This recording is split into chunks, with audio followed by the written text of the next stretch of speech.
একটা নতুন সরকার প্রতিষ্ঠা হয়েছে, কিন্তু যারা জিতেছে তাদের অনেক দায়। 1400 যেই আমার দেশের যোদ্ধাদেরকে শেখ হাসিনা ফ্যাসিস্ট, তার পুলিশ বাহিনী, তার বিডিআর আর ভারতীয় বাহিনী, তার ছাত্রলীগ, যুবলীগ, আওয়ামী লীগ মিলে হত্যা করেছে, তার বিচার করার দায় কাঁধে নিয়ে যে সরকার শপথ গ্রহণ করতে যাবে, তাদের কাছে আমার প্রশ্ন, বঙ্গভবন কলঙ্কিত হয়ে আছে।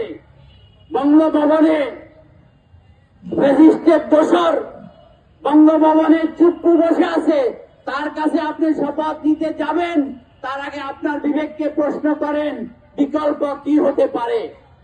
চুপ্পুর কাছে শপথ নিয়ে ফ্যাসিস্টের দোসর, চুপ্পুর কাছে শপথ নিয়ে কলঙ্কিত বঙ্গভবন, এই কলঙ্কিত বঙ্গভবনের কলঙ্ক না ধুয়ে, পরিষ্কার না করে, পবিত্র না করে যদি আপনি সেখান থেকে শপথ নিয়ে আসেন, তাহলে আগামীতে অবশ্যই আপনি প্রশ্নের সম্মুখীন হয়ে থাকবেন।